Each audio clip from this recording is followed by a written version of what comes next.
안녕하세요. 안녕하세요. 만나서 반갑습니다. 여러분들과 단체 급식을 같이 공부해 나갈 김지연입니다. 자, 그래서 여러분들 책은 다 받으셨죠? 네. 그래서 여러분들 그 단체 급식과 관련해서 이제 프린트물도 다 받으셨죠? 네. 동영상 강의를 듣는 분들도 그 학습 자료실에 들어가면은요, 그 자료가 올려져 있으니까 항상 미리 출력을 해가지고 수업에 임해주시면 될 것 같아요. 자, 그럼 이제 단체 급식에 대해서 간략하게 좀 설명을 하고 이제 수업을 진행을 할 텐데요. 여러분들도 다 알고 계시듯이 교육학하고 그 다음에 이제 전공하고에서 이제 합쳐서 100점 만점이죠. 그래서 전공은 20점, 교육학이 20점, 그 다음에 전공이 80점 이렇게 되고 있고요. 그 다음에 이제 문제 형태는 크게 세 가지죠. 기평, 서술형, 논술형 이렇게 되어 있는데요. 단체 급식 같은 경우에는 보통 이제 기입형이나 서술형 정도가 주로 많이 나온다라고 볼 수가 있겠고요. 그다음에 논술형은 단독으로는 나온 적은 없고요. 보통 이제 식품위생하고 연결을 해서 이제 보통 이렇게 논술형이 보통 나온다라고 보시면 돼요. 그래서 단체 급식하고 식품위생이 많이 이제 연결이 되면 단체 급식이 보통 연결이 되면 가장 많이 여태까지 연결된 과목은 하나밖에 없었어요. 식품위생. 그래서 이제 보통 식품위생과 연결이 될 때 논술형이 될 수가 있다라고 생각하시면 될 것 같습니다. 자, 그러면 이제 거기 평가 영역, 단체 급식 평가 영역에 대해서 이제 조금 설명을 해놓고 있죠. 거기 잠깐 보실래요? 공청회 자료에 이제 나왔던 것들인데요. 이제 지금은 현재 딱 이렇게 나온다라고 말하기는 좀 힘들죠. 왜냐면 문항수도 좀 줄어들었고 그러다 보니까 딱 이렇게 나오는 건 아닌데 그래도 참고는 할 수가 있으니까 우리가 뭘 공부를 해야 되는지를. 자, 그래서 여러분들이 왜 단체 급식 하면은 여태까지 학교에서 여러분들이 배우셨던 단체 급식의 내용뿐만 아니라 급식 경영의 일부 내용들도 포함이 됩니다. 그래서 급식 경영의 모든 내용이 다 포함이 되는 것은 아니지만 일부의 내용이 또 포함이 되고요. 일단 학교 급식 법과 관련된 내용들도 들어가요. 자, 그래서 어떤 영역들을 공부해야 되는지, 어떤 부분들을 공부해야 되는지를 여러분들이 여기서 먼저 확인을 좀 하실게요. 자, 그럼 이제 제일 먼저 영양 및 작업관리. 말은 간단해요. 네, 항상 말은 간단해요. 영양하고 작업관리를 하면 된다라고 하는데 그 영양관리에 들어가는 내용들이요. 식단을 관리하는 것, 그러니까 식단을 작성하는 것부터 시작을 해서 조리를 해서 배식하고 그 다음에 이런 식단을 작성하고 조리하고 배식 관리하는 거 작업이잖아요. 자, 이런 작업을 얼마나 좀 더 능률적으로 할 수 있는지 작업 일정을 계획하고 그 다음에 생산성을 관리하는 내용까지가 다 여기에 포함이 된다라고 보시면 돼요. 근데 이게 나중에 더 세세하게 들어가면요 거기 포함되는 내용들이 훨씬 더 많아집니다. 자, 그 다음에 구매 및 저장 관리가 있죠. 구매 및 저장 관리에서는 딱 구매만 보는 게 아니에요. 구매하고 검수하고 저장하고 재고 관리하는 것까지가 다 포함이 되는 거고요. 그 다음에 이제 여기다 플러스 알파 더 들어가는 내용이 원가 관리입니다. 네, 돈 관리하는 거 요게 이렇게 포함이 돼서 요 영역 합쳐서 5% 이렇게 얘기를 하고 있죠. 근데 실제적으로는 이렇게 지금 현재로는 이렇게 나오지는 않습니다. 자, 그 다음에 위생, 안전, 시설, 설비 관리가 있죠. 그래서 위생, 안전, 시설, 설비 관리인데 여기 위생 관리, 안전 관리, 그리고 시설 설비 관리가 다 합쳐진 거예요. 근데 거기 보니까 위생 관리하고 안전 관리하고 시설 설비 관리 말고 하나가 더 들어가는 관리가 있죠. 대량 조리기기 및 집기류 관리가 하나 더 들어가 있어요. 근데 여태까지 이제 보면은 가장 많이 나왔던 거는요, 아무래도 위생관리예요. 그래서 위생관리가 가장 중요하다 보니까 위생관리가 가장 많이 출제가 되었었죠. 그 다음에 이제 나머지도 그럼 안 나왔냐? 나오긴 했어요. 안전관리 같은 경우도 한 번도 안 나오다가 최근에 안전관리 파트에서도 시험 문제가 나왔었습니다. 자, 그 다음에 이제 마지막 인적자원관리 이 파트가 바로 뭐냐면 여기가 이제 급식 경영의 일부 내용들이 들어가 있는 거예요. 자, 그래서 보시면 학교급식법이라든지 그 다음에 동기부여, 직무만족, 그 다음에 리더십, 교육훈련 및 의사소통. 그러면 학교급식법이라고 그러면 학교급식법, 시행령, 시행규칙 있죠. 근데 그걸 또 다 봐야 되느냐? 그런 건 아니고요. 여기에서 원하는 학교급식법은 뭘 보라는 거냐면요. 앞에서 우리가 배우는 것들 있죠. 영양관리라든지 그러니까 식단 관리라든지 구매 관리라든지 이런 것과 이렇게 앞에 나와 있는 그런 내용과 관련된 직접적으로 관련된 학교급식법 부위를 보시면 돼요. 그래서 예를 들어서 구매 관리와 관련된 학교급식법이다라고 하면은 식재료 품질 관리와 관련된 것들이 있어요. 그럼 그거에 관련된 내용들, 그 다음에 시설 설비와 관련된 기준들, 그런 것들을 여러분들이 학교급식법에서 찾아서 공부하면 됩니다. 우리 책에 다 정리를 해놓긴 했어요. 자, 그 다음에 이제 그 급식 경영 파트를 보는데요. 급식 경영 파트는 주로 이제 어떤 내용과 관련된 거냐면 사람을 관리하는 것과 관련된 내용들이 주로 포함이 되어 있어요. 동기부여하고 직무 만족, 그 다음에 리더십, 교육훈련, 의사소통과 관련된 내용. 근데 가면 여기서 플러스 알파, 좀 더 다른 얘기가 나오기도 합니다. 물론 이제 그 객관식일 때까지만 해도 딱 이거에 맞춰서 나왔어요. 이거에 맞춰서 이렇게 나왔는데 이제 다시 이제 서답형의 형태로 돌아오면서요. 여기서 약간 벗어나는 문제가 한번 출제가 되기는 했었습니다. 자, 이렇게 해가지고 보통 이제 10% 정도 이렇게 되어 있죠. 그래서 단체급식 한 10% 정도 이렇게라고 생각하시면 돼요. 한 8점 정도. 우리 80점 만점이잖아요, 전공이. 80점 만점이다 보니까 8점 정도라고 보시면 돼요. 근데 작년 2017년 문제가 제일 점수 배당이 좀 적었어요. 단체급식에 6점이요. 문제 보고 깜짝 놀랐어요. 6점에다가 문제도 되게 단순해요. 되게 단순해요. 아주 단순한 문제가 나왔어요. 그래서 그냥 조금만 공부하면 누구나 다 맞힐 수 있는 정도의 수준의 문제. 매번 이제 그런 식으로 나오면 좋겠지만 또 그 전에 문제는 되게 구석에서 이렇게 안 나올 것 같은 구석에서 또 나왔단 말이죠. 그래서 여러분들이 이제 요 몇 년에 이제 얼마 안 됐죠. 서답형 나온 지가 얼마 되진 않았지만 예전에는 정말 중요한 데서만 좀 많이 나왔어요. 초반에는요. 이제 역량교사 시험 문제가 처음 이제 시작할 때, 그때 초반엔 정말 중요한 데서만 이렇게 뽑아가지고 그런 형태로 나왔다면 요즘에는 중요하지 않은 저기 이제 구석에서도 시험 문제가 출제가 되는데요. 대신 깊이는 좀 떨어졌다는 거. 네, 깊이는 좀 떨어졌어요. 그래서 여러분들이 뭐 공부를 할 때 아주 깊이 있게 할 필요는 없지만 광범위하게 할 필요는 있어요. 자, 그래서 여러분들 오늘 이제 나눠드렸던 프린트 1페이지에 보면은요. 단체급식 기출을 정리해 놓은 프린트가 있어요. 자, 그래서 그거 먼저 확인을 한번 해보실까요? 네. 자, 그래서 여러분 2008년이 시작이었죠. 이때 문제 되게 쉬웠어요. 서답형이었으나 이제 처음 시작이었고 어떤 가이드라인도 없이 그냥 이렇게 시험 문제를 출제했던 시기이기 때문에 딱 보니까 다 역량 및 작업 관리의 문제가 다 이렇게 포진되어 있죠. 딱 중요한 데서 딱 낸 거예요. 제일 중요하다 생각되는 데서 시험 문제를 거기서 다 냈어요. 근데 거기 보면은 식단 작성의 순서, 그래서 식단 작성의 가장 기본적인 순서를 배열하는 문제예요. 가로 넣기 문제였고요. 그 다음에 또 하나 이제 생산성 관리에서는요, 계산이요. 그래서 여러분 단체급식에서는 또 이렇게 계산 문제가 잘 나옵니다. 그래서 작년에도 계산 문제가 나왔고, 이 계산 문제가 되게 잘 나와요. 그래서 계산과 관련된 것들은 여러분들이 다 푸실 수 있도록 해야 되겠죠. 자, 그래서 계산은 관련된 것들, 단체급식에서 계산과 관련된 것들은 다 파악할 수 있도록 여러분들이 해두실 필요가 있어요. 뭐 이제 제가 뭐 예시도 들어드릴 거고 직접 풀어보기도 할 거니까 그때 여러분들이 확인하시면 됩니다. 그래서 생산성을 계산을 해서 노동 생산성 지표를 계산을 해서 이걸 어디에 활용을 할 건지, 그 다음에 이런 생산성 지표를 활용할 수 있는 방안이 무엇인지 그런 것을 연결해서 쓰는 문제가 출제가 됐다라고 보시면 돼요. 자, 그 다음에 이제 2009년부터 이제 가이드라인이 발표가 됐죠. 공청회 자료가 이렇게 발표가 되면서 이제 어떻게 앞으로 낼 것이다 라고 발표를 했어요. 그러면서 이제 고르게 문제가 나오기 시작한 거죠. 각각의 영역마다. 그래서 2009년에 보면은 정말 골고루 시험 문제가 출제가 됐죠. 골고루 시험 문제가 출제가 됐고요. 그 다음에 이렇게 객관식으로 처음 나오는 문제이다 보니까 그닥 어렵지가 않았어요. 이제 거기에서 여기도 마찬가지로 계산 문제가 있었죠. 그때는 뭐가 계산 문제였냐면 공무원 마진 계산하고, 그 다음에 손익분기점 계산하는, 손익분기점의 월급식수를 계산하는 그 문제가 출제가 됐었어요. 그래서 계산 문제, 2009년에도 계산 문제가 출제가 됐죠. 그러면 이제 2009년이 이제 처음으로 객관식으로 오면서 제일 문제가 좀 쉽게 출제가 됐어요. 제일 쉽게 출제가 됐던 해라고 보시면 돼요. 그 다음에 이제 2010년 가면서 이때 문제가 되게 어려웠어요. 전체적으로 보면은 이때는 이렇게 지문이 다 길어요. 지문이 길고, 그 다음에 또 그냥이 아니라 응용해야 되는 문제들.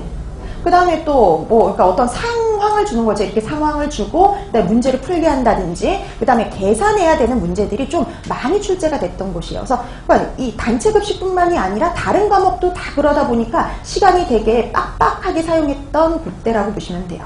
자, 그래서 이때 보면은 여기서도 또 계산 문제가 있었죠. 일식당 작업시간. 그래서 계산 문제에서 여태까지 나왔던 계산 문제 중에 제일 헷갈릴 만한 계산 문제가 이때 나온 계산 문제예요. 잘못하면은 오답을 찾기 쉬운 형태의 문제였어요. 그래서 A학교, B학교 이렇게 비교해서 주고 상황을 줘요. 그냥 계산하는 것도 아니고 상황을 준 다음에 일식당 작업 시간이 더 낮은 곳에, 더 낮은 곳이 아니라 더 낮은 곳인가 더 효율이 좋은 곳에 그 학교의 그 일식당 작업 시간을 그 계산하는 문제였는데요. 그래서 이거 같은 경우 이제 이런 게 조금 어렵게 나왔던 계산 문제였다라고 보시면 돼요. 자, 그 다음에 이제 구매하고 저장 관리에서도요. 그 다음에 여러분 이 그 급식소에서 사용하는 서류에 대해서 또 좀 알고 계셔야 돼요. 서류 문제들이 좀 꽤 나왔었거든요. 그래서 이때는 발주서가 주어졌어요. 그래서 발주서 이렇게 어떤 뭐 땡땡 학교 급식소에 발주서다 이렇게 하고 그 발주서 서류가 주어지고요. 이제 거기 들어있는 내용들을 보면서 구매부터 검수까지의 과정을 물어보는 문제가 시험 문제로 출제가 됐어요. 그래서 여러분들이 서류를 확인할 줄 아느냐, 서류를 볼 줄 아느냐라는 유형의 문제였다라고 보시면 돼요. 자, 그 다음에 이제 뭐 보존식과 관련된 문제도 한번 나왔었고요. 그래서 보존식과 관련된 거. 그래서 여러분들이 왜 보존식과 관련된 게요. 학교급식법이 아니라 식품위생법의 기준이 있어요. 그 다음에 또 하나 어디에 있냐면 학교 현장에서는 조금 다르게 사용을 하고 있거든요. 기준이 좀 달라요. 근데 공식적인 거는 뭐냐면 식품위생법이죠. 그래서 이때는 식품위생법에 나와 있는 보존식과 관련된 문제가 나왔어요. 기준. 그래서 이 보존식의 기본은 양, 그 다음에 온도, 시간이 기본이거든요. 그래서 예를 들어서 위생법에서는 뭐 1인분씩 담아서 보관을 하도록 되어 있고 학교에서 하는 위생관리 지침서에는 100g씩 이런 식으로 좀 달라요. 근데 이제는 표기를 같이 합니다. 왜냐하면 위생 그 관리 지침서도 100g 내지는 1인분 이런 식으로 같이 표시를 하는데 왜냐하면 위생법에는 1인분이라는 기준이 마련되어 있거든요. 자, 그래서 여러분들이 또 이게 문제가 뭐냐면 단체 급식은 또 현장에서 여러분들이 일을 해보신 분들도 있고요. 그 다음에 이제 현장 경험이 있으신 분들은요, 현장하고 이론하고 되게 많이 달라요. 그러면서 저기 현장에서 이렇게 안 하는데 학교 현장에서 이렇게 학교 현장은 중요하지 않습니다. 왜냐면 얘는 단체 급식은 우선 이론이 기본이에요. 자, 그래서 답을 쓸 때는 이론적인 것을 기준으로 답을 써주시면 돼요. 그래서 나중에 그건 현장에 가서 이제 적용이 되는 거고요. 근데 우선은 우리가 단체 급식에서는 얘도 이론 과목, 우선 이론으로 출발하는 과목이기 때문에 우선 이론적인 것이 답이 된다라고 생각을 하셔야 됩니다. 자, 그 다음에 식재료 품질 관리 기준과 관련된 학교급식법의 식재료 품질 관리 기준과 관련된 거. 그래서 여러분들 왜 그 학교급식법에서 공부해야 될 것들이 우리 앞에서 공부하는 뭐 구매라든지 영양 관리라든지 이런 것과 관련된 시설 설비 기준과 관련된 그런 내용들을 반드시 알아둬야 된다라고 했는데 딱 그 식재료 품질 관리 기준과 관련된 시험 문제가 출제가 됐어요. 거기 이렇게 보면은 뭐 이런 거예요. 쌀은 수확 연도로부터 1년 이내의 것 이런 것들이죠. 그런 기준이 제대로 된 걸 골라내는 문제였습니다. 자, 그 다음에 2011년 가면서 뭐 1인 분량 조절에 관한 거, 그 다음에 뭐 시설 설비 관리와 관련된 거, 동기부여와 관련된 거. 여기도 이제 2011년에도요, 계산 문제가 나왔어요. 이때는 재고 자산을 산출해내는 게 시험 문제였죠. 그래서 이렇게 계산 문제.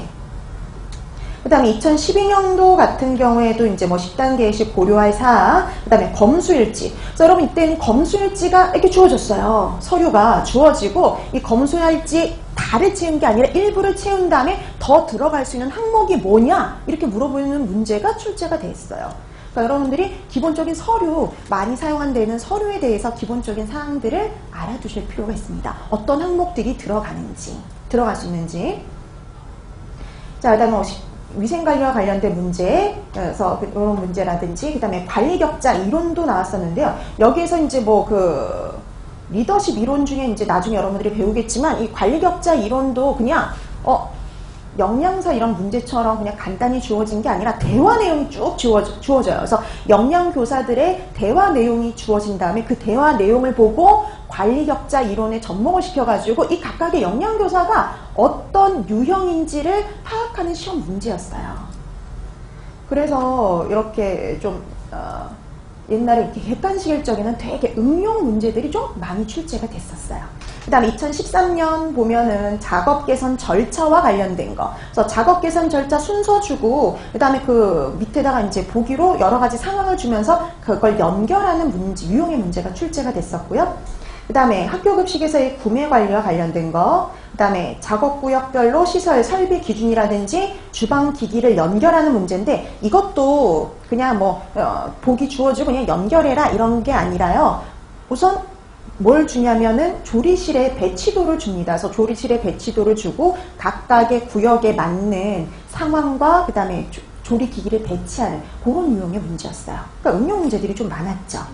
자, 그 다음에 뭐 관리자의 역할이라든지 이런 것들이 출제가 됐는데, 그래서 이렇게 2013년까지는 객관식이면서 이렇게 응용 문제들이 좀 출제가 됐고요. 2014년부터는 이때부터 이제 바뀐 거죠. 기평, 서술형, 논술형의 형태로. 자, 이러면서 이제 80점 만점이 됐거든요. 예, 80점 만점이 되면서 나오는 문항수가 확 줄어버렸죠. 예. 그래서 이 단체 급식 같은 경우에 이제 뭐 두세 문제 정도라고 생각하시면 됩니다. 두세 문제. 많이 나오면 세 문제, 뭐 두 문제, 뭐 요 정도, 요 정도의 문제가 출제가 되고요. 원래는 뭐 8점 정도라고 얘기를 했는데 이제는 6점에서 8점 정도 이렇게 얘기를 해야 될 것 같아요. 자, 그러면은 뭐 2014년도 같은 경우에도 뭐 문제가요, 그닥 어렵지는 않았습니다. 그래서 뭐 분산 조리와 관련된 문제, 그 다음에 생산성을 계산해내는 문제, 그러니까 생산성을 계산하는 문제가 이렇게 출제가 됐는데, 근데 여기서의 생산성 계산은 뭐 이렇게 단독 문제가 아니었고요. 위생하고 연결해서 논술형 문제로 나왔었어요. 10점짜리. 일부를 이렇게 쓰게 하는 거죠. 그 다음에 조리 공정과 관련된 그런 문제가 같이 연결해서 나왔었습니다. 그 다음에 이제 뭐 정량 발주 방식, 요 문제도 나왔었는데요. 요때 좀 많이 나왔죠. 정량 발주 방식. 그 다음에, 그 정량 발주 방식은요, 그래프를 읽을 줄 아느냐 물어보는 문제였어요. 그래프 주어지고 정량 발주 방식의 형태로 했을 때 발주량과 발주 일자를 알아볼 수 있는지 그런 유형의 문제예요. 그 다음에 이제 대화 내용 주어지고 여기서 지금 말하고 있는 그 재고 시스템하고 그 다음에 저장 관리의 원칙이 뭐냐 그거 물어보는 문제가 나왔었는데 대화 내용 부분 보면 아주 손쉽게 풀 수 있는 문제들이었어요. 그래서 2014년 이때 문제부터는요 되게 이렇게 이 문제가 그닥 어렵지가 않아요. 어렵지는 않습니다. 아주 깊이 있게 뭔가를 되게 많이 쓰는 건 없어요. 왜냐하면 배당이 적어요. 2점, 4점 이렇게 되는데 뭐 보통 이렇게 뭐를 써라 예를 들어서 뭐 장점을 2가지, 단점을 2가지 써라. 그럼 그건 4점짜리 문제가 돼요. 그러니까 각각을 1점씩 배당을 하다 보니까 많이 쓰라는 말을 못 해요. 많이 쓰라는 말을 못 해요. 그래서 제일 많이 이제 그 많이 써봤자 장점, 단점을 써봤자 이 2개씩 정도. 그럼 벌써 4점짜리가 돼버리니까요. 그 이상을 쓰라는 게 없어요. 그래서 여러분들이 만약에 장점, 단점을 공부하신다고 해도 한 2가지 정도씩만 기억을 해도 충분하다라고 생각을 하시면 돼요. 그 다음에 2015년 들어가면서 경쟁 입찰 계약. 그래서 요거에 이제 이게 이제 5점짜리 문제였는데 이게 어떤 유형의 문제냐면, 그러니까 요즘에 이런 유형 문제가 되게 많이 나와요. 이런 식으로 박스 쳐놓고 설명을 하고 가로를 쳐서 얘가 이제 누구냐 이렇게 물어보는 거하고 이 방법의 장점과 단점을 써라 뭐 이런 거 갖고 연결해가지고 이렇게 시험 문제가 출제가 되는 것들이 꽤 많습니다. 그래서 만약에 이렇게 가로 넣기 하고 장점 2개 쓰고 단점 2개 써라 그럼 이거는 몇 점짜리가 되냐면 5점짜리 문제. 이 하나 여기 2점이죠. 그래서 5점짜리 문제가 되는 거죠. 그러니까 이런 유형의 문제가 요즘에 많이 출제가 돼요. 위생하고 단체 급식에서요. 자, 그 다음에 뭐 처음으로 그 다음에 여기서 왜 이렇게 3문제인 것 같죠? 아니요, 2문제 나온 거예요. 가스 안전관리하고 위생관리, 학교급식법의 위생안전관리 기준이요 연계해서 같이 나왔어요. 그래서 2문제가 출제가 됐었는데 그 가스 안전관리 처음으로 나왔거든요. 안전관리 파트가 그 LPG, LNG 그게 나왔었어요. 그 다음에 위생안전관리 기준에서는 이때 학교급식 법이 바뀌면서요 가열온도 기준이 달라졌거든요. 그래서 그걸 알고 있는지 물어보는 문제 그런 식의 문제가 나왔었고요. 그 다음에 2016년 들어서는 이때 문제도 되게 쉬웠어요. 그래서 뭐 그 검식 보존식 주어지고요. 이게 뭐 그 검식 일지, 그 보존식 일지 주어지고 이게 뭔지 물어보는 문제 아주 쉬워요. 그 다음에 이제 공간 구획하는 거. 우리가 왜 검수구역, 전처리구역, 조리구역 이런 식으로 공간을 구획하고 구분하는 이유가 뭔지 물어보는 문제였는데 그거 같은 경우에는 대화 내용을 보고 이렇게 구획을 하는 이유가 뭐냐 이렇게 이유를 써라 라는 간단한 문제.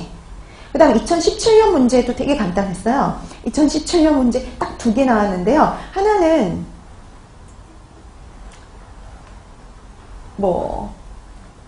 이게 닦는 게 나오는데, 하나는 지그재그로, 하나는 원심력을 이용해서 닦는 거. 이렇게 해서 2가지 유형이 나오면서 이게 이후 작업이 이렇게 상하좌우로 하던 운동이 일이 이렇게 원심력을 이용하는 동작으로 바뀌었는데, 이거의 작업 연구의 기법하고 원칙을 써라. 아주 간단해. 동작 경제의 원칙 쓰는 거. 그거 나왔던 문제. 그 다음에 이제 계산 문제가 나왔는데요. 발주량 계산하는 문제예요. 되게 쉽죠. 여러분 단체 급식에서 아주 기본적인 계산 중에 하나가 발주량을 계산하는 건데 그닥 어렵지 않은 아주 쉬운, 그래서 출고계수와 발주량을 계산하는 문제에다가요, 수요예측법을 하라는 거. 여러분 솔직히 수요예측법이 단체 급식에서 그닥 이렇게 막 중요하게 다뤄지는 건 아니거든요. 그러니까 수요예측법에 대해서 써라 그러는데, 이제 그것까지 이제 정확하게 공부를 했느냐 이렇게 물어보는 거죠. 그래서 수요예측법에서도 이제 시계열 분석법이 또 대표적인 2가지 방법하고 걔를 설명해라 이런 문제였거든요. 그럼 출고계수 계산하죠. 발주량 계산을 하죠. 그 다음에 시계열 분석법 2가지를 쓰고 설명해라 그랬으니까 각각 2가지 1.1점에서 4점짜리 문제가 되는 겁니다. 자, 이렇게 해가지고 작년에 이렇게 시험 문제가 나왔는데, 작년 문제도 되게 깊이 있는 문제는 하나도 없었어요. 깊이 있는 문제는 없고 다 되게 평범한 문제, 조금만 공부하면 이제 할 수 있는 거, 동작 경제의 원칙, 출고계수, 발주량 계산하는 거 아주 손쉽게 할 수 있는 문제였고요. 그 다음에 이제 시계열 분석법만 조금 공부를 제대로 좀 이렇게 구석구석까지 공부를 해서 그렇게 훌뜨신 분들은 썼을 것이고, 그 다음에 그렇게 그닥 중요하지 않으니까 그냥 넘어갔던 분들은 아마 이 시계열 분석법에 대해서 방법까지는 썼는데 그거에 대해서 설명 못했다든지 그 정도까지 할 수가 있었겠죠. 그래서 지금 최근의 문제들을 보면은 문제들이 아주 깊이 있기보다는, 단체 급식 쪽은 깊이 있기보다는 깊이는 좀 떨어지는 반면에 예전에 나오지 않았던 그런 파트에서 시험 문제가 일부 출제가 된다라고 생각하시면 돼요. 그러니까 분명히 중요한 부분에서도 계속 출제가 되지만 이게 중요하다고 생각하지 않았던, 덜 중요했던 부분에서도 시험 문제가 출제가 된다라고 보시면 될 것 같습니다. 자, 그래서 여러분들이 단체 급식 기출은 이런 형태로 해서 여러분들이 한번 정리를 해두시면 될 것 같아요. 자, 그 다음에 이제 우리가 수업을 진행을 하는데요. 여러분들 우선 이 수업은 어떻게 진행이 되는지는 이제 우리 거기 앞에 책에 나와 있는 차례에 이렇게 쭉 나와 있어요. 항목들이. 그래서 기본은 그거라 보시면 돼요. 우선 좀 벗어나긴 했으나, 자, 단체급식 평가 영역 예전에 주어졌던 공청회 자료를 기본으로 우선은 한다라고 생각하시면 될 것 같아요. 자, 그래서 챕터 2에 나와 있는 역량관리, 급식 생산, 급식 작업관리 합쳐서 첫 번째 영역에 들어가는 거고요. 그 다음에 5번째, 6번째 챕터의 구매관리, 원가관리가 2번째 영역인 구매 및 저장관리에 해당이 되는 거고요. 그 다음에 3번째 영역이 챕터 7에 나와 있는 위생안전시설 설비관리의 내용, 그 다음에 챕터 8에 있는 인적자원관리 이 파트가 4번째 영역이죠. 그래서 이렇게 우리가 그럼 첫 번째, 두 번째, 세 번째, 네 번째 영역이 있는데 뭐가 하나 더 들어가 있죠. 첫 번째가 단체급식의 개요가 하나 더 들어가 있는데요. 단체급식의 개요 파트 같은 경우에는 이제 뭐냐면 여러분들이 앞으로 이제 공부하실 그 내용들의 바탕이 되어줄 수 있는 거. 그러니까 우리가 단체급식 개념을 잡고, 그 다음에 단체급식 관리자로서 영양사, 영양교사의 직무가 무엇인지, 단체급식에 어떤 종류들이 있는지, 그런 가장 기본적인 것들을 공부하는 파트라고 생각을 하시면 될 것 같아요. 그래서 우리가 앞으로 공부할 내용의 바탕이 되어줄 부분. 그래서 이 부분을 하고 넘어가는데요. 근데 이 부분에서도 시험 문제가 나왔었어요. 그러니까 그 단체급식의 개요 파트는 대다수 그냥 읽어두시면 되는 파트예요. 가볍게 읽어두시면 되는 파트인데 그 중에는 몇 가지는 여러분들이 공부를 좀 해두셔야 돼요. 그 몇 가지 공부해둬야 될 그 파트에서 시험 문제가 실제 출제가 됐었습니다. 근데 문제는 되게 간단했어요. 자, 그래서 이제 우리가 본격적으로 이제 수업에 진행이 될 텐데요. 이렇게 이 수업은 어떤 형태로 진행이 될 거냐면, 자, 우선 이제 여기 이제 클래스를 구성하시는 분들이 되게 다양해요. 지금 4학년에 재학 중이신 분들도 있을 거고, 그 다음에 졸업을 해서 영양사 시험을 한번 본 분도 있을 거고, 그 다음에 영양교사 시험을 한 번 이상 시험을 본 분도 있을 거예요. 그러면 각각 다 어떠냐면은 알고 있는 것들이 좀 달라요. 제일 이제 알고 있는 게 적으신 분들이 이제 4학년에 재학 중이신 분들. 그 다음에 이제 한번 영양사 시험을 봤기 때문에 단체 급식을 한번 쭉 공부를 했죠. 그래서 이제 단체 급식에 대한 걸 한번 쭉 공부를 했으니까 그래도 조금 어느 정도 단체 급식에서 분식 급식에 대해서 알고 계신 분들. 그 다음에 영양교사 시험을 한번 한 번 이상 이제 보게 되면은 어떻게 됐든 공부를 하고 정리를 하셨으니까 단체 급식에 대해서 어느 정도 잘 알고 계시는 분들. 그래서 다 이렇게 어떠냐면은 능력이 다 달라요. 그래서 어떤 곳에 딱 맞추기보다는요, 이게 기본 및 심화반이잖아요. 그래서 우선 가장 기본적인 것부터 시작을 합니다. 그래서 단체 급식 같은 경우도 마찬가지. 단체 급식 같은 경우도 우선 기본 이론을 중심으로 하는 거죠. 기본 이론을. 자, 그래서 기본 이론을 중심으로 해서 이제 수업이 진행이 될 거예요. 그래서 가장 기본적인 것부터 시작을 합니다. 그래서 이거 너무 기본적인 거 하는 거 아니야? 이렇게 생각을 하셔도 다시 한번 정리한다 이렇게 생각을 해주시고요. 거기에다 이제 조금 더 들어가서 심화적인 내용도 할 거예요. 근데 그렇다고 해서 너무 깊이 들어가진 않아요. 그래서 아까 얘기했죠. 얕게 광범위하게. 이렇게 공부하는 게 더 낫기 때문에요. 그래서 기본 이론에다가 여기서 심화를 들어간다라고 하면은 그 심화가 되게 깊이 있는 심화 이거보다는요, 좀 더 광범위한 내용 이렇게 생각을 해주시면 될 것 같아요. 자, 그 다음에 이런 기본 이론과 요 심화를 바탕으로 해서 어떻게 우리가 문제를 응용할 수 있는지. 그러니까 문제를 되게 많이 풀어보는 건 아니에요. 문제를 되게 많이 풀어보는 건 아닌데 이런 상황이 주어졌을 때, 이렇게 주어졌을 때 우리가 어떻게 문제를 풀 수가 있는지 약간의 응용 문제 몇 가지를 한번 같이 수업 시간에 풀어보는 거죠. 그래서 여러분들이 수업 시간에 기본적인 이런 내용, 이론들을 탄탄히 하시고 이걸 어떻게 응용하실 수 있는 것까지, 그거까지를 이제 여러분들이 수업 시간에 진행을 하게 되는 거죠. 자, 그 다음에 이제 여기서 끝나는 게 아니라 이제 여러분들은 집에 가셔서 하셔야 될 것들이 있어요. 자, 오늘도 이제 프린트가 나갔지만 이제 참고 자료 프린트가 나가면 이제 이 참고 자료 프린트는 수업 시간에도 이용이 되지만은요, 여기에다가 제가 읽을 거리를 집어넣는 경우도 종종 있어요. 그럼 이런 읽을 거리는 말 그대로 여러분들이 읽어보시면 되는 내용이니까 수업 시간에 언급하지 않습니다. 그래서 여러분들이 나중에 한번 읽어보세요 라고 얘기를 하면 이제 그냥 나중에 여러분들이 그냥 가볍게 읽어주시면 돼요. 근데 여기서 이제 그치는 게 아니라 또 하나, 여러분들이 전공서적 갖고 계시죠. 단체급식 전공서적을 갖고 계시는데 어떤 서적이 됐든 그 전공서적을 한번 읽어보셔야죠. 오늘 이제 나갔던 내용을 한번 읽어보시는 것도 상당히 여러분 공부하시는데 도움이 돼요. 그래서 여러분 전공서적이면 되도록이면 최근에 출판한 게 가장 좋긴 합니다. 그러니까 약간씩 개정되는 내용들도 간혹 있고 하거든요. 그래서 단체급식 같은 경우에는 뭐 가장 최근에 이제 개정된 내용이 아무래도 한국인 영양 섭취 기준이겠죠. 그래서 그거 외에는 크게 그 이론에 대해서는 크게 많이 이렇게 좀 달라진 것들은 없어요. 근데 간혹 이제 개정판들이 그래서 어쩌다 한 번씩 이렇게 나오거든요. 그래서 저번에 한번 이제 그게 개정이 되면서 이제 여러 가지 그 책들이 다시 새롭게 나왔으니까 뭐 제일 좋은 거는 가장 최신판을 한번 보는 게 좋긴 해요. 자, 그래서 여러분들이 전공서적 아니면 그냥 학교 다니실 때 썼던 서적을 이용해도 됩니다. 근데 나중에 이제 헷갈리지만 않게 그 내용이 달라졌다라는 걸 숙지하고 공부를 하시면 되는 거죠.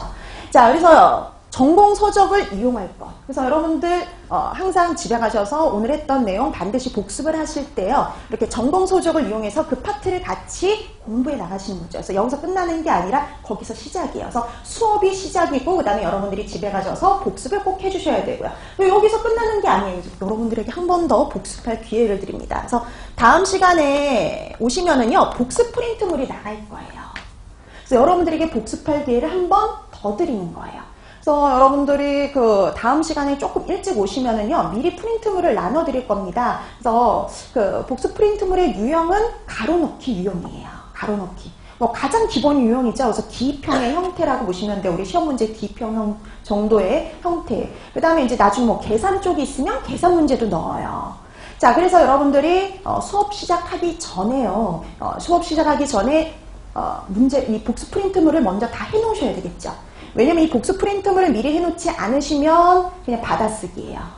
받아쓰기밖에 되질 않아요. 그래서 여러분들이 조금 일찍 나오셔서, 그러니까 이건 또 책을 보고 할 필요는 없죠. 책을 보고할 필요는 없이 여러분들이 지난 시간에 복습했던 내용, 여러분들이 뭐 그 복습한 내용이 한 일주일만 지나도 가물가물하잖아요. 그러니까 가물가물하니까 수업 시작하기 전에, 오늘 진도 나가기 전에, 오늘 할 내용 전에 지난 시간 했던 내용을 가볍게 복습하시라고 복습할 기회를 한 번 더 드리는 거니까요. 여러분들이 그걸 잘 활용을 좀 해주시면 될 것 같아요.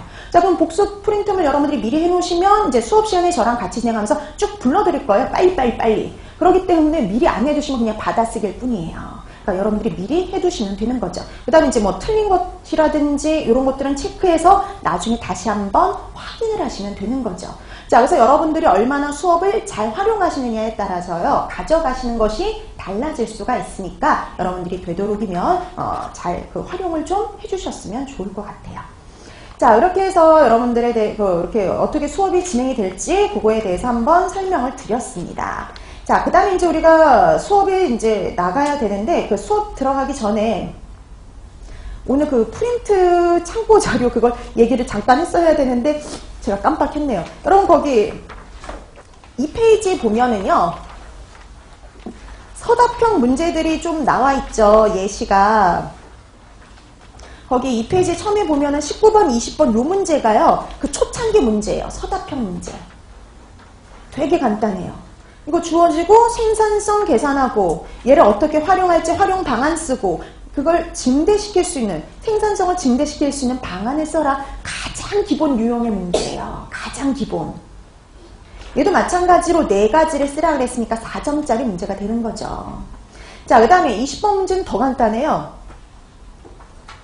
딱 보니까 이거 식단 작성의 순서거든요. 그러니까 기억과 니은에 들어갈 내용이 뭐냐. 여러분들이 기억과 니은, 식단 작성의 순서만 알면 답쓰기 아주 쉽죠. 그 다음에 기억과 관련해서 급식 대상자와 관련해서 고려해야 될 사항이 뭐냐. 이건 나중에 하겠지만 되게 간단하거든요. 아주 기본적인 문제가 나왔어요. 그러니까 이때도 문제가 되게 깊이 있기보다는 그냥 알면 손쉽게 풀 수 있는 유형의 문제였다라고 보시면 됩니다. 자, 그 다음에 이제 좀 달라진 서답형의 형태. 그게 이제 2014년부터 나온 형태인데요. 바로 이제 14번 같은 유형이죠. 그래서 14번 같은 경우 이제 그래프를 주는 거죠. 그래프를 주고 지금처럼, 정량 발주 방식에서 발주 일자와 발주량을 계산하는 문제인데, 발주량 계산은 그냥 빼기만 할 줄 알면 할 수 있는데, 그러니까 이거는 딱 뭐를 알아보기 위한 거냐면 그래프를 읽을 줄 아느냐, 그걸 알아보기 위한 거예요. 그래서 정량 발주의 개념을 갖고 있고, 그 다음에 요거 그래프를 읽을 줄 아는지 알아보는 문제였어요. 그 다음에 15번 같은 경우에는 되게 쉬웠는데, 상황을 주고 급식 시스템의 유형을 써라, 급식 체계의 유형을 써라 이거였는데요. 이게 이제 우리가 이제 주어졌던 공청회 자리에서 약간 벗어나는 유형의 문제였죠. 그래서 여기 뭐 인근 A 초등학교에 3개의 학교가 이렇게 몰려 있는데요. 한 곳에서 생산을 해서 운송해주는 급식 시스템의 유형.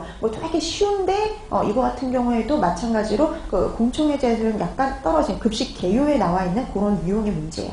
근데 이거 같은 경우에도 여러분들이 조금만 지식이 있으면 금방 풀 수 있는 문제. 그래서 문제가 이렇게 보면은요, 되게 단순해요. 되게 단순해요.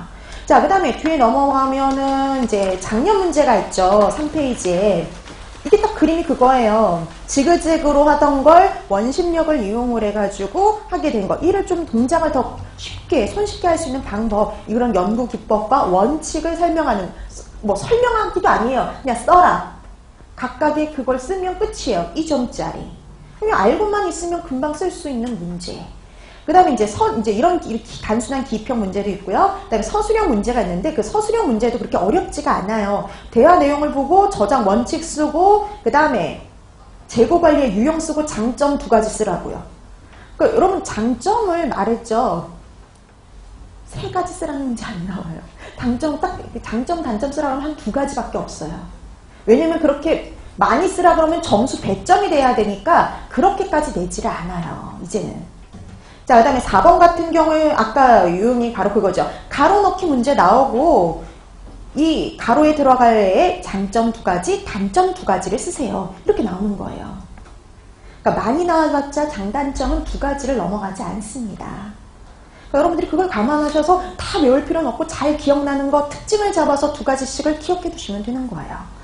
자, 자, 그 다음에 이제 3번 같은 경우 그 안전관리와 관련된 문제가 나왔었다라고 말씀을 드렸었죠. 자, 그래서 요 LPG, LNG와 관련해서 이제 가스가 누설이 될 때 우리가 가스가 누설이 되는 경보 장치를 설치를 해야 되는데요. 어디에 설치해야 되는지를 비교해서 설명해라 라는 문제였어요. 그러니까 LPG하고 LNG 중에 누가 가벼운지를 알면은 여러분들이 비교해서 설명하실 수가 있는 문제였죠. 그 다음에 이제 그거하고 연계해가지고 학교급식법에 달라진 온도 기준이 시험 문제에 같이 출제가 됐었어요.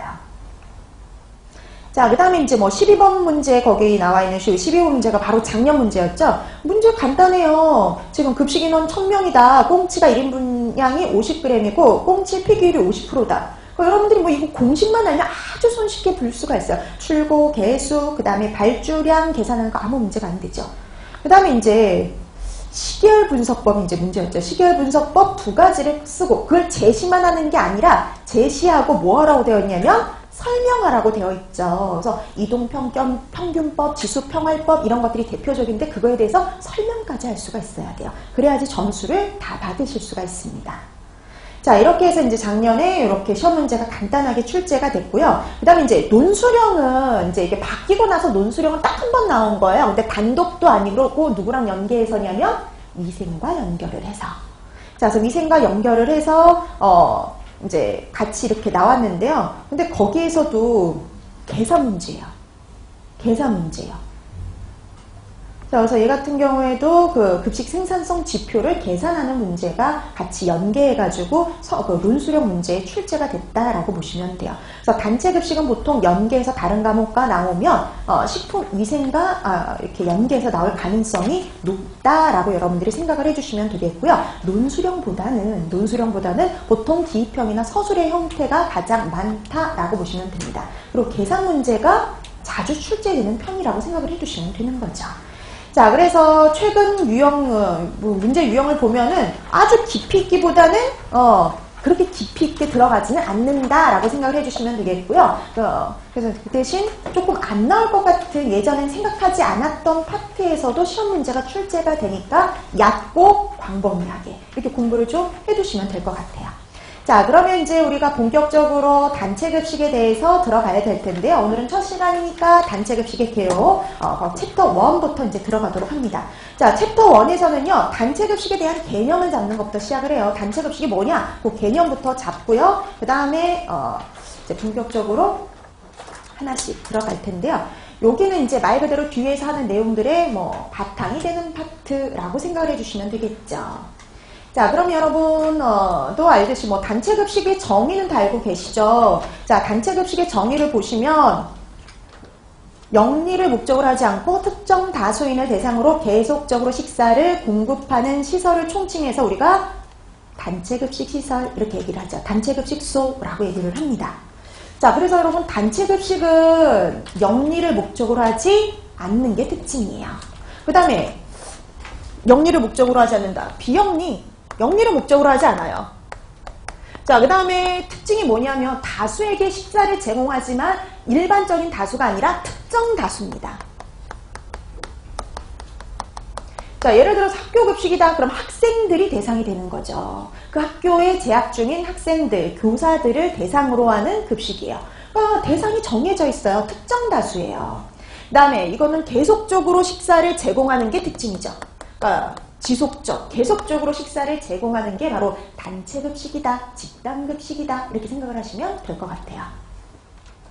근데 여러분 생각해보면 그렇지 않아요? 위탁급식소 같은 경우에는 뭐가 여기 해당이 안 되냐면 비영리가 해당이 안 되죠.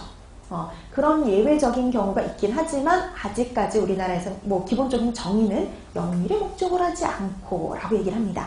자, 그래서 학교급식이란다. 위생법에도 마찬가지예요. 집단급식소의 정의 보세요. 영리를 목적으로 하지 않으면서 특정 다수인에게 식사를 제공하는 곳을 뭐라고 알고 있냐면 집단급식소 이렇게 얘기를 하는 거죠. 자, 그래서 어디에 해당이 되는지 보세요. 기숙사, 학교, 병원, 사회복지시설, 산업체, 국가, 지방자치단체라든지 공공기관, 기타 후생기관과 관련된 시설을 의미를 해요. 급식소.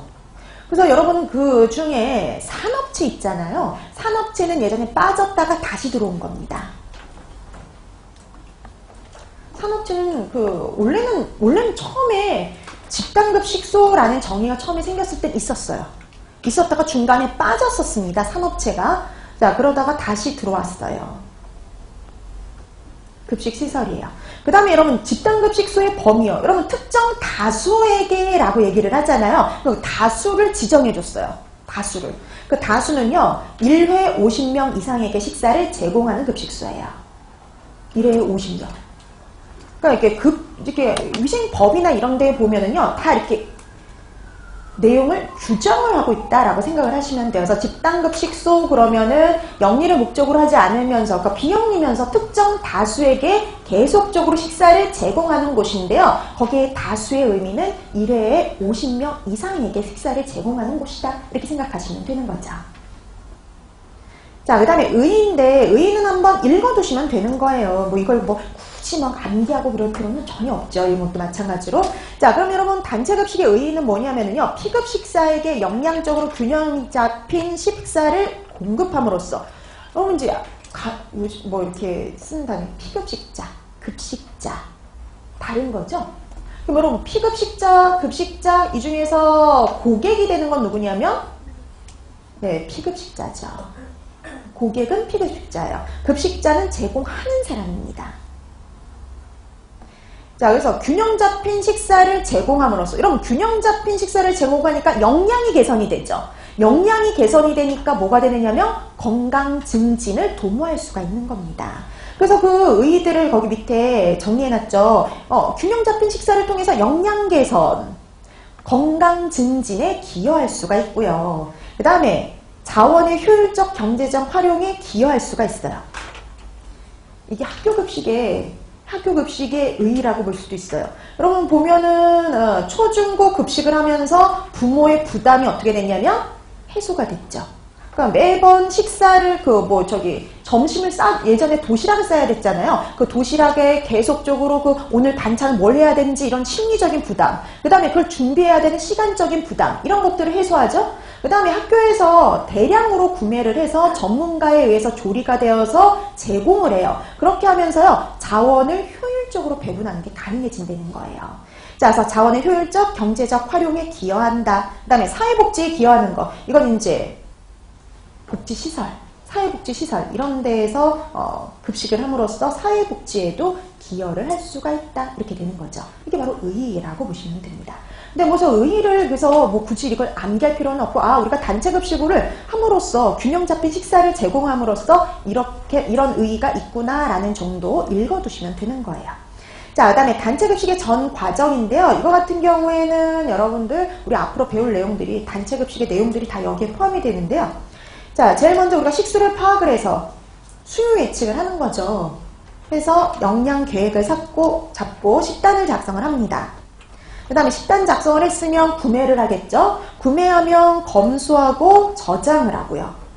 그 다음에 전처리 하겠죠. 식품 정비. 전처리하고 그 다음에 조리하고 보관을 했다가 뭐 하냐면 배식하죠. 이게 전 과정이에요. 그러니까 우리가 배워야 될 앞으로의 그 내용들이 바로 여기에 포함이 된다라고 생각을 하시면 되는 겁니다. 자, 그 다음에 단체급식의 목표가 나와 있는데요. 단체급식의 목표는 되게 여러 가지가 있긴 하지만 우리가 그 밑에 있는 표만 좀 살펴볼게요. 밑에 있는 표. 근데 여러분 이게 아까도 얘기했듯이 기본적으로 여러분 이 단체급식은 주먹구구식으로 하는 게 아니라 영양사, 조리사라는 전문가를 두고서요.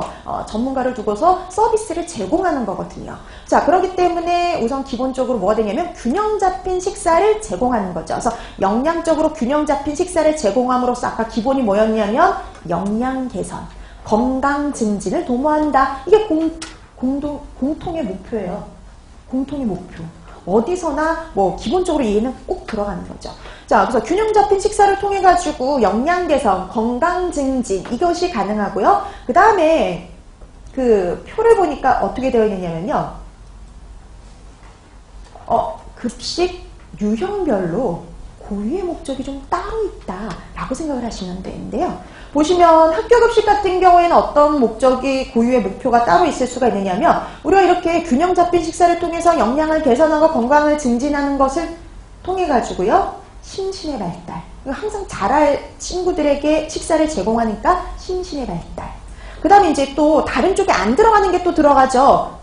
편식 교정, 올바른 식습관 형성, 이런 게 더 들어갈 수 있다는 거예요. 자, 그래서 단체 급식의 목표, 학교 급식만의 목표라고 볼 수도 있죠. 그래서 심신의 발달이라든지 편식을 교정하고 올바른 식습관을 형성하는 것, 이런 것들이 다른 그 급식소와 달리 들어갈 수 있는 내용이 되는 거죠.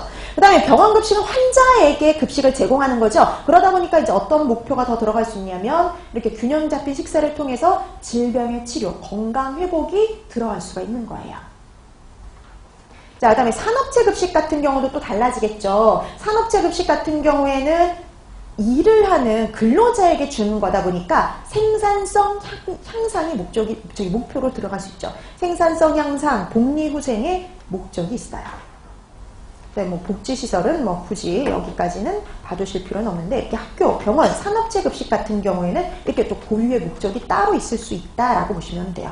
자, 근데 그런 고유의 목적 말고 공통은 기본적으로 영양 개선, 건강 증진, 이런 것들이 공통의 목표가 될 수 있다라고 보시면 되는 겁니다. 그 다음에 그 위에 나와 있는 목표들은 한번 읽어두시면 되는 거예요. 우리가 단체 급식의 목표가 될 수 있는 것들이 이런 것이구나 한번 읽어두시면 되는 거죠. 자, 그럼 이제 단체급식의 개념이 잡혔어요. 단체급식이 뭔지, 그 다음에 단체급식의 의의와 목표가 무엇인지 파악을 했습니다. 그럼 이제 이 단체급식을 주도적으로 뭐 할 사람이 필요하냐면 관리, 책임질 사람이 필요하죠. 그걸 가지고 우리가 급식 관리자 이렇게 얘기를 해요. 근데 우리나라는 뭐 급식 관리자라고 따로 두지를 않죠. 그래서 보통 급식 관리자 그러면은요, 영양사, 조리사, 이런 직업분들을 말을 합니다. 자, 그래서 이제 영양사가 나와 있죠. 그래서 영양사 뭐 정의들이 나와 있는데, 뭐 우리나라 식품위생법에 대한 영양사의 한국 표준 직업 분류에 이런 식으로 다 나와 있는데, 거기서 이제 이것도 그냥 나중에 한번 읽어보시면 되는데요. 영양사의 그 한국 표준 직업 분류에서 보면은요, 이렇게 되어 있죠. 건강 증진 및 질병 치료를 목적으로 개인 및 단체의 균형 잡힌 음식물을 공급하기 위해서 식단을 계획하고 조리 및 공급을 감독하는 업무를 수행하는 사람을 가지고 뭐라고 그러냐면 영양사 이렇게 얘기를 합니다. 그래서 여러분 거기 왜 7페이지 영양사의 세 분류를 보면 영양사의 주요 업무가 나와 있죠. 주요 업무 이렇게 나와 있고 작용 요건 나와 있는데 세 분류를 보시면은요, 영양사를 크게 두 가지로 나눴어요. 영양사와 영양교사로요. 그러니까 영양교사는 다르다는 거죠. 그 다음에 이제 영양사의 범위 안에 여러 가지 직업 예시가 나와 있죠. 그러니까 임상영양사, 급식경영 영양사, 뭐 이렇게 뭐 상담 영양사, 관리 영양사, 보건 영양사, 이런 것도 다 영양서의 범위에 들어간다라고 보시면 돼요. 그거하고 다른 범위에 있는 게 딱 하나, 영양교사라고 생각하시면 되는 겁니다. 자, 그러면 이제 영양사와 영양교사가 되게 하는 일이 엄청 다르냐? 그건 아니죠. 기본적으로 공통의 업무가 있고요. 그 다음에 영양교사만의 업무가 조금 달리 있는 것들이 있겠죠. 자, 그래서 영양사의 역할과 의무가 나와 있는데, 뭐 영양사의 역할과 의무는 여러분들이 나중에 한번 읽어보시면 돼요. 역할을 한번 읽어보시고요. 그 다음에 업무 보세요. 업무. 자, 업무를 보시면 이것도 이제 여기 나와 있는 업무들이 이 단체급식에 들어가 있는 내용들이에요. 영양관리 업무. 이게 바로 이제 식단을 작성을 하고 영양을 계획하는 것과 관련된 업무들이죠. 그 다음에 영양 지도하는 것과 관련된 거. 그 다음에 급식 조리 지도. 그래서 이제 조리 지도하고 검식하고 배식을 감독하는 것과 관련된 업무들. 그 다음에 인사관리. 자, 그래서 조리 종사자들의 인사관리를 해야 되죠. 직무, 그 다음에 동기부여, 직무만족, 동기부여, 인간관계 관리하는 것과 관련된 것들. 자, 그 다음에 뭐 사무관리, 그래서 문서 작성과 관련된 거. 그래서 단체급식소에서 사용하는 문서와 관련된 것들.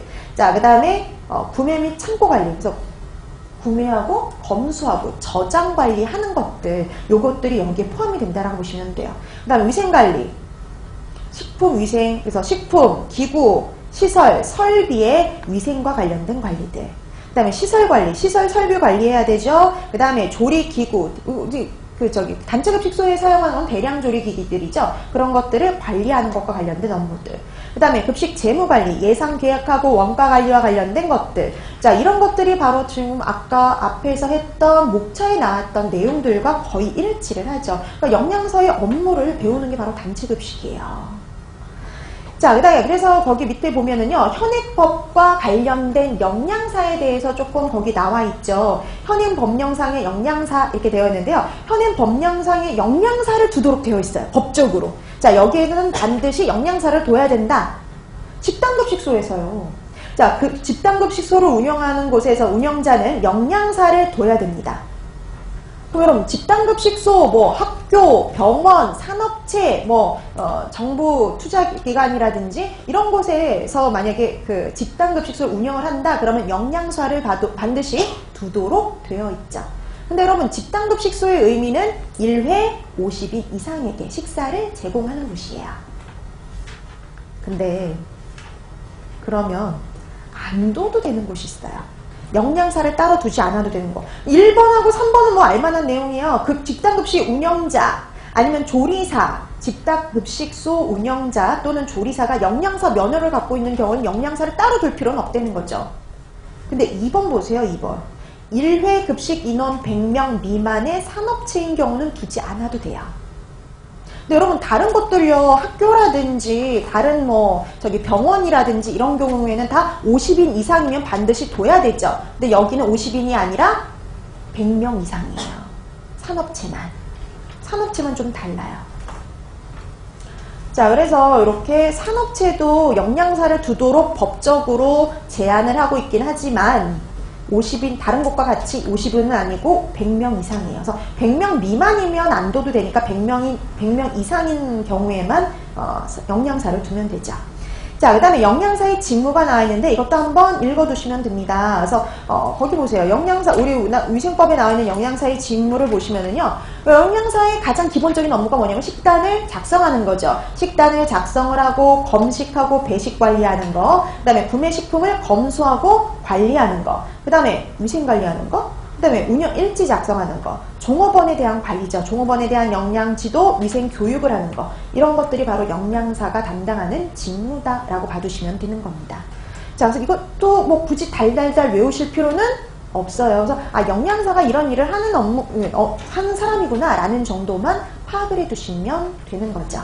자, 그래서 여러분들이 지금까지 했던 내용들 굳이 막 암기할 필요는 없어요. 그냥 이렇게 단체급식을 정의를 할 수가 있고, 그 다음에 이런 곳에 영양사를 둬야 되고 영양사가 이런 업무를 하는 직군이구나 라는 정도 파악해 두시면 충분합니다. 자, 그 다음에 이제 영양교사가 나와 있는데요. 영양교사는 어디에다가 영양교사를 둬야 되냐면 학교급식소에서 영양교사를 두도록 되어 있죠. 그래서 학교급식을 위한 시설과 설비를 갖춘 학교에서는요, 영양교사를 배치하도록 되어 있어요. 뭐 이거 당연한 거죠. 당연한 거. 근데 영양교사만 배치하는 게 아니라 조리사도 배치하도록 되어 있습니다. 그 다음에 영양교사의 직무가 학교급식법 시행령에 나와 있는데요. 거의 비슷해요. 그 영양사의 직무와 거의 비슷한데 다른 점이 하나 있다라고 하면 그거죠. 식생활 지도하고 정보 제공하고 영양 상담을 한다라는 게 직무에 들어가 있어요. 자, 그래서 영양사, 영양교사 거의 직무는 비슷하지만 식생활을 지도해 준다든지 영양 상담을 한다든지 정보를 제공해 주는 거, 이런 내용이 좀 더 추가된다라고 여러분들이 생각을 해주시면 될 것 같아요. 그 다음에 오늘 나눠드린 참고자료 그 4페이지에 영양교사의 역할과 업무가 나와 있는데요. 이거 같은 경우는 한번 참고적으로 한번 읽어보시면 됩니다. 좀 더 구체적인 업무와 관련된 내용이니까요. 그건 한번 나중에 읽어두시면 돼요. 자, 그 다음에 이제 조리사인데요. 여러분 조리사 같은 경우에도 급식관리자가 될 수가 있긴 있어요. 그래서 조리사는 누구를 의미를 하냐면요. 조리기능사 자격증을 취득해서 시도지사의 면허를 받은 사람, 이렇게 되어 있죠. 그래서 여러분 조리기능사 자격증이 있어야지만 조리사가 될 수 있어요. 근데 우리가 왜 단체급식소에서 일하시는 분들의 조리사도 있고 조리원도 있죠. 조리원들은 기본적으로 조리기능사 자격증을 갖추지 않으신 분들이죠. 자, 그래서 이제 조리사, 조리원이 좀 다르다라고 생각을 하시면 됩니다.